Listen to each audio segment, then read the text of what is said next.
L'espace Schengen a été l'un de vos nombreux combats. Vous avez alerté sur ces dangers.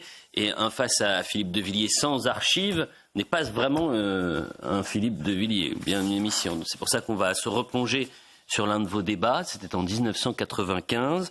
Vous étiez face à l'ancien président du mouvement des radicaux de gauche, Jean-François Horry. Écoutez, c'était en 1995.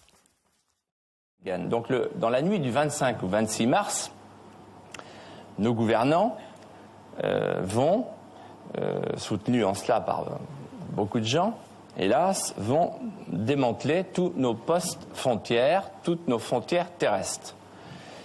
Moi, je dis que c'est de la folie. J'ai ici les rapports de la douane, les rapports du commissaire Broussard sur l'immigration clandestine.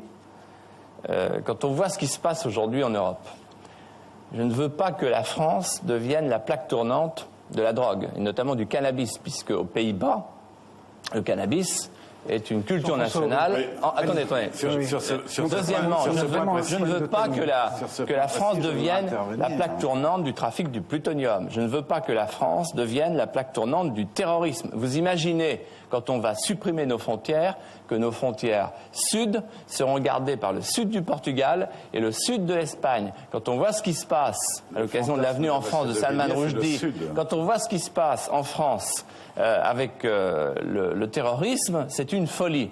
Le terrorisme prospère sur le terreau de l'immigration clandestine. Le terrorisme islamique, c'est un des dangers devant lequel nous sommes. J'ai ici un chiffre pour revenir au problème des saisies de drogue. Attendez, sur les saisies de drogue, monsieur Horry, vous nous parlez de l'immigration, 80%. Vous ne nous parlez pas de Schengen, ni du terrorisme. Vous voulez nous parler de l'immigration et de l'immigration musulmane, arabe et africaine. Voilà de quoi vous voulez parler, parce que vous voulez flatter certaines peurs que vous avez contribué à créer dans l'opinion.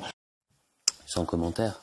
Vous avez voulu flatter certaines peurs, Philippe de Villiers. Le seul commentaire qu'on pourrait faire, c'est où est donc cette classe politique qui s'est trompée pendant 40 ans et qui est encore sur le forum.